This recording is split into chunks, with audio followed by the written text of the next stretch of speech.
que vous allez bien. Aujourd'hui, petite vidéo concernant la puissance de Kelfla. Avant de commencer la vidéo, j'aimerais que vous mettiez un like pour cette vidéo, car comme vous pouvez le voir, j'ai fait une introduction de youtubeur. Pour moi, une introduction de youtubeur, c'est essentiel, mais après, on n'est pas vraiment obligé d'en faire. Donc voilà, pour cette vidéo, on va estimer la puissance de Kelfla. Alors moi, je veux dire sincèrement, la puissance de Kelfla, je pense qu'elle est égale à Vegeta Evolution. Alors pourquoi Vegeta Evolution? Tout simplement parce que Kelfla, elle a perdu contre Sangoku Ultra Instinct. Et la transformation Saiyan qui est juste en dessous de Goku Ultra Instinct, c'est Vegeta SSJ Blue Evolution. Donc c'est pour ça que je pense que Kelfla a un niveau de Vegeta SSJ Blue Evolution. Après, si Vegeta SSJ Blue Evolution aurait fait la même technique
Donc voilà cet extrait.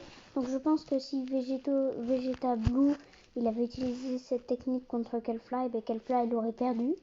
Mais si on enlevait cette technique, oh, désolé pour cette chose. Donc si on enlevait cette technique, c'est Kelfla qui gagnerait. Du coup, je les mets égalité en puissance. Donc voilà. Vegeta SSJ Blue Evolution est égal à la puissance de Kelfla. Mais pour ceux qui pensent qu'il y a aussi Hit et aussi du niveau de Kelfla, non, il n'est pas en fait du niveau de Kelfla parce que Vegeta SSJ Blue Evolution, je pense qu'il aurait pu battre Hit. Alors d'accord, Hit, il a failli battre Jiren, il a tué Goku et tout ça, mais quand même, Hit n'est pas assez puissant pour vaincre Vegeta SSJ Blue Evolution. En ce qui concerne aussi Toppo, Toppo n'est pas assez fort encore pour battre Kelfla parce que Vegeta SSJ Blue il a battu Toppo. Donc voilà. Donc j'espère que ce moment vous aura plu. En tout cas, je n'ai pas fini. Il y a la deuxième partie de cette vidéo. Donc je vais vous montrer la deuxième partie de cette vidéo. Alors en fait je vais faire une estimation de force que si Goku Master Ultra Instinct plus Jiren Full Power et encore Broly dans sa 4e forme, désolé pour ça. Donc voilà, comme je le disais, Broly dans sa 4e forme, je dirais qu'il est entre un niveau de d'ange, donc d'ange et Whis, en fait de Whis, ça serait entre un, si j'alliais les forces de Goku Master Ultra Instinct, Jiren Full Power et Broly Full Power, et ben ça ferait un niveau de Whis, enfin entre Whis et mais aussi entre Grand Prêtre. Donc entre un niveau de Whis et Grand Prêtre, il serait, parce que Grand Prêtre est trop fort pour que un personnage de Dragon Ball Super arrive à son niveau, mais un ange, si juste Broly Full Power et Jiren Full Power, ils allient leur force, et ben ça ferait un niveau de Whis. Mais là, comme on voit, il y a aussi Goku Master Ultra Instinct. Du coup, c'est entre les deux. Mais ça peut aussi être, donc Jiren Full Power, Broly Full Power et Goku Master Ultra Instinct, ça peut aussi être deux niveaux. Donc comme vous le voyez, ça aurait le niveau d'un Gogeta Blue et d'un Vegeto Blue. Alors Vegeto Blue et Gogeta Blue sont quasiment invincibles, juste un ange, un grand prêtre et Zeno peuvent les détruire.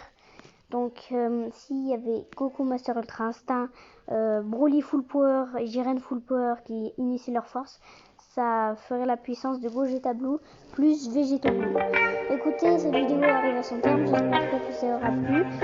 N'hésitez pas à vous abonner ou à liker la vidéo. Mon introduction